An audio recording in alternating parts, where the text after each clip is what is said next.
Our Lord, our Creator, is perfect, and His names are perfect.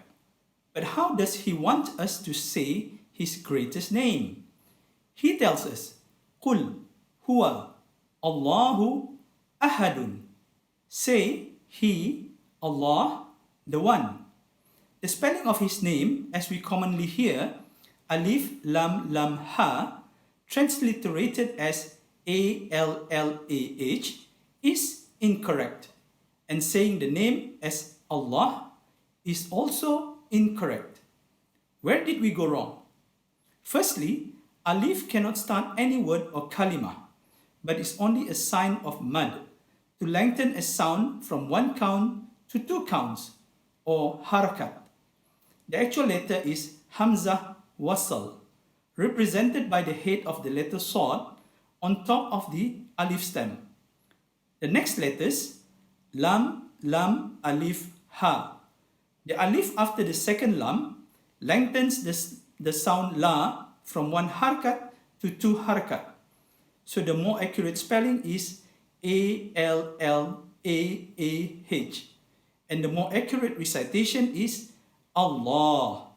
The A sound is pronounced with two harakat and cannot be shortened to one harakat.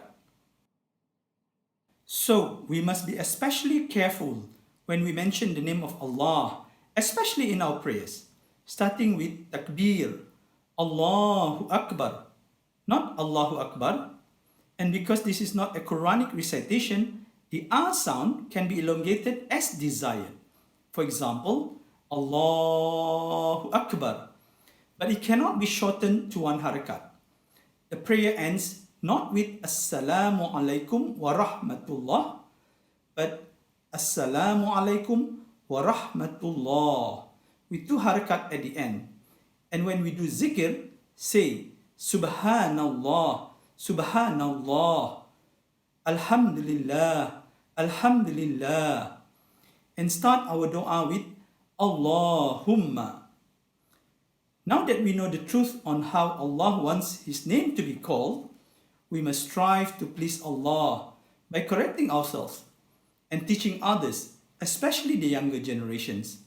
From now on, every time you write or text the word Allah in Romanized writing, please spell it with a double A and recite it with two harakat always, never again with one harakat.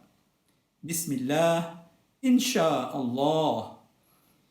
Ya Allah, please forgive us for our past ignorance, and may you, O Allah, be pleased with our small effort to spread this truth about your most beautiful name. Wallahu a'lam.